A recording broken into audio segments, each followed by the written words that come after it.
Welcome back. Given that students had to revert to the online modality of instruction, concerns have been raised as to whether certain grades of students are receiving the necessary instruction. Many have argued that online learning is not best for preschoolers as well as lower grade students. The Minister for Education says these concerns have been noted.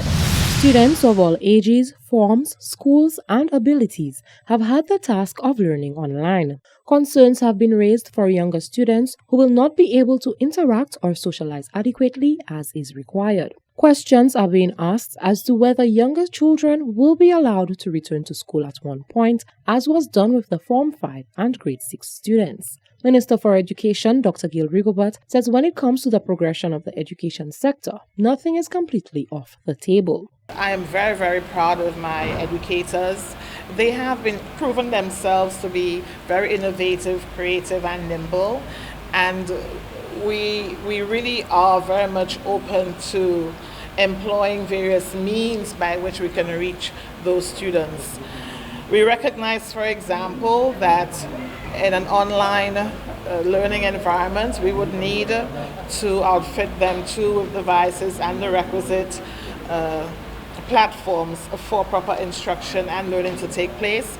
And that is why I recall that on Friday I made the pronouncement that every child in the education system will be adequately equipped with a device and their respective curricula. In a previous interview, local psychiatrist Dr. Julius Gilliard explained that the reality that children born into the COVID era will face are completely different to that of others. He also says that focus needs to be placed on the younger children who were already used to face-to-face socialization. We would need the person-to-person contact in order for the child's brain to develop adequately. So we're not having that at this point. What may happen in the long run is that you may have a set of children who may have other difficulties later on. So our generation grew up in one reality. The children born around the new millennium grew up in another reality with computers and phones and so on. We didn't have that growing up.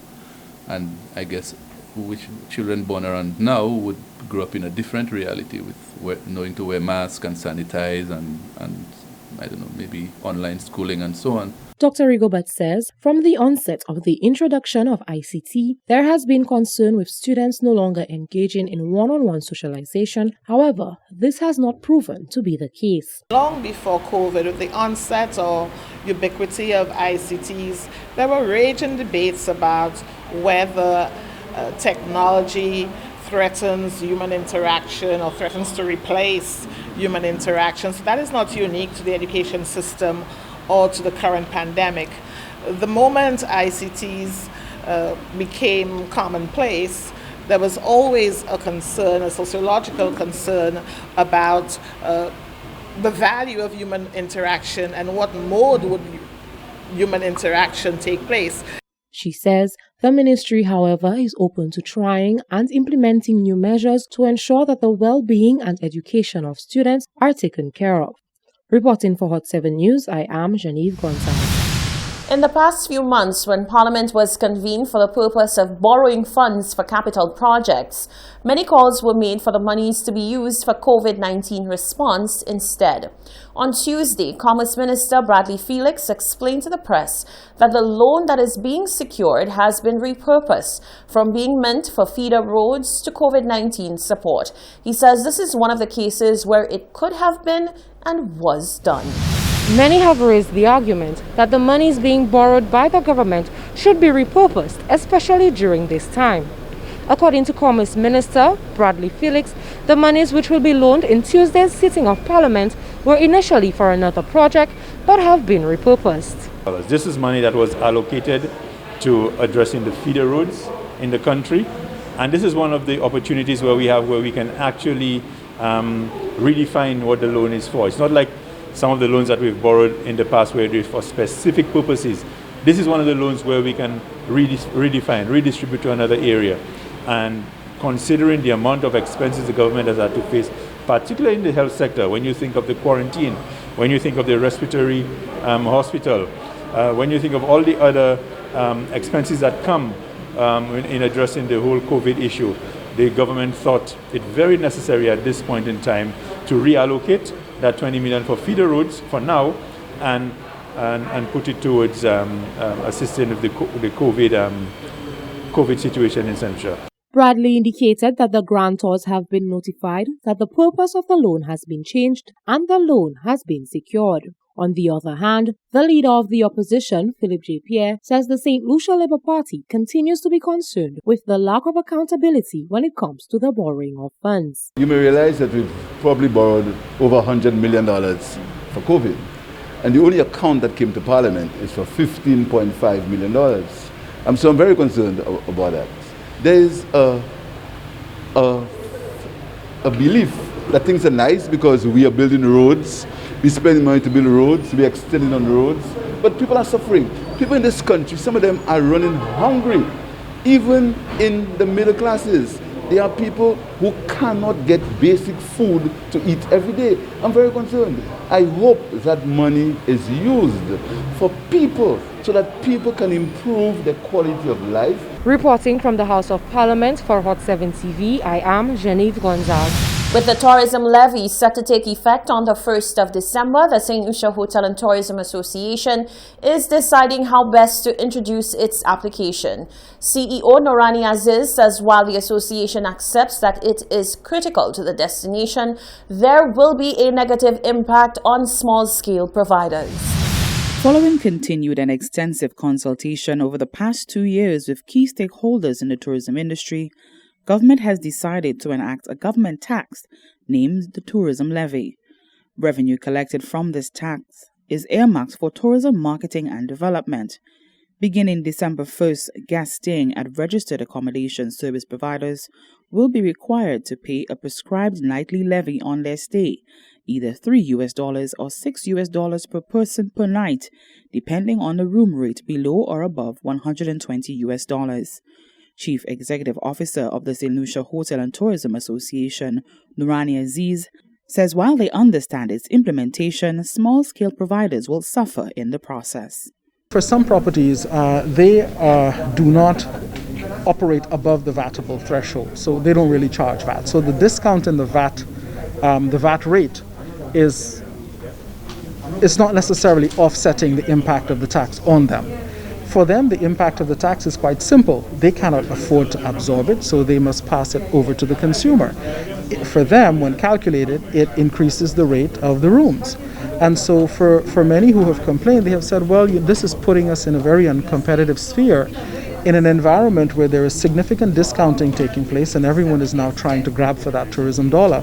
The tourism levy will strengthen the ability for the island to increase its marketing and to support tourism development. Consequently, revenue raised through the tax will be appropriated to the operations of the St. Lucia Tourism Authority, Village Tourism Development, and the Tourism Council, agencies mandated to undertake these tasks. Aziz says its application must be fair. We have not been insensitive to that in our negotiations over the past 2 years. The question for us has been, can we cushion the negative impact on some of the small-scale providers? And while there continues to be complaints from certain camps, we have agreed that we need to start. That's important. We will start with the application of the tourism levy on companies and hotels that are enjoying duty-free, that are enjoying concessions and incentives from government, and that will be the first wave of its application. The CEO says the goal is to use niche market strategies to give small providers access to a greater consumer base so they remain viable. For the Hot 7 News, Nisha Charles reporting. A recent donation to the Sir Arthur Lewis Community College promises to improve the college's capacity to monitor biodiversity. The St. Lucia National Conservation Fund recently gifted some much-needed equipment to the college's environmental science program. Nisha Charles tells us more. The donation of the environment monitoring equipment to the Sir Arthur Lewis Community College is a component of grant agreement between the St. Lucia National Conservation Fund and the college, with funds made available by the Caribbean Biodiversity Fund. The organization's officer in charge, Craig Henry, says the contribution will extend far beyond the walls of the college. Along with the equipment, of course, you have the skills and training that both staff and students will, of course, receive as a result of all of that. There is also the potential for as well contributing to the national database on knowledge regarding the status of some of our critical ecosystems. The Environmental Science program at the Sir Arthur Lewis Community College is focused on developing skills and expertise among students so that they can make a contribution to environmental conservation. Coordinator of the program, Dr. Marie-Louise Felix, says it also seeks to take students into the field so they learn how to monitor these ecosystems. In the past, we've been challenged because we've had limited equipment, and therefore our students, we had to be very innovative in what we did. It also meant that the level of accuracy of the data we collected wasn't very great. With this contribution of equipment, we have one of the most modern and efficient environmental monitoring equipment that you can find. We probably have better equipment than most colleges and universities within the region. It now means that not only are we better able to train our students, but also our students are going to be proficient in the most modern equipment with regards to environmental monitoring. Dr. Felix says the equipment will not only be used for an academic exercise, but to collect data for St. Lucia. For the Hot 7 News, Nisha Charles reporting. Stay with us. The latest weather forecast is coming up next.